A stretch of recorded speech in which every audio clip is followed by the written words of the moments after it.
Досегашниот председател на новоформираниот Сојуз на пензионери за достоинствен живот, Драган Угриновски, се обиде предизборно Сојузот да го стави во функција на една помала политичка партија. Обвинија прилепските пензионери, кои пред година и пол први ги започнаа масовните непартиски протести за линеарно зголемување на пензиите. Разочарани, но и лути од ваквиот развој, нивната чесна борба за подостоинствен пензионерски живот да биде партиски злоупотребена, најавуваат формирање на ново тело, ослободено од секакви партиски влијанија. Нашето постоење е непартиско. Значи, луѓето нека престанат да се занимаваа со политика, бидејќи имаме политичари на Македонија кои што треба да ја вода политиката. Ние ќе си го бараме нашето.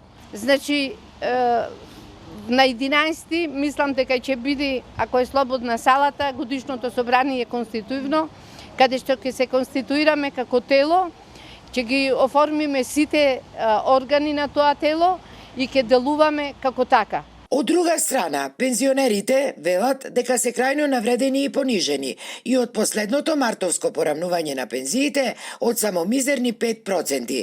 Затоа најавуваат формирање на нови комисии од различни области кои директно ќе соработуваат со надлежните министерства.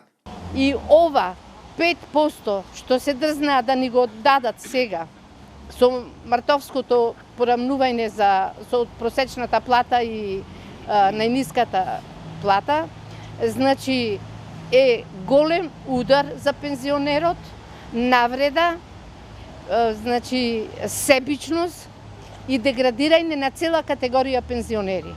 Дали ова е 5% пари се, што не оценуваат Ренчевска, таму Станковска и кој да биде.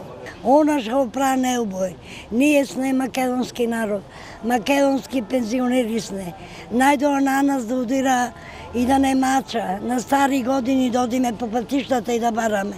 Ова е рамилак што нема каде, пропаст за Македонија, пропаст за народо. Не знам што да речам, се изградија, се запустија. Пензионерите велат дека нема да одстапат од нивните досегашни барања, а во очи на претседателските избори најавија и голем протест во Скопје.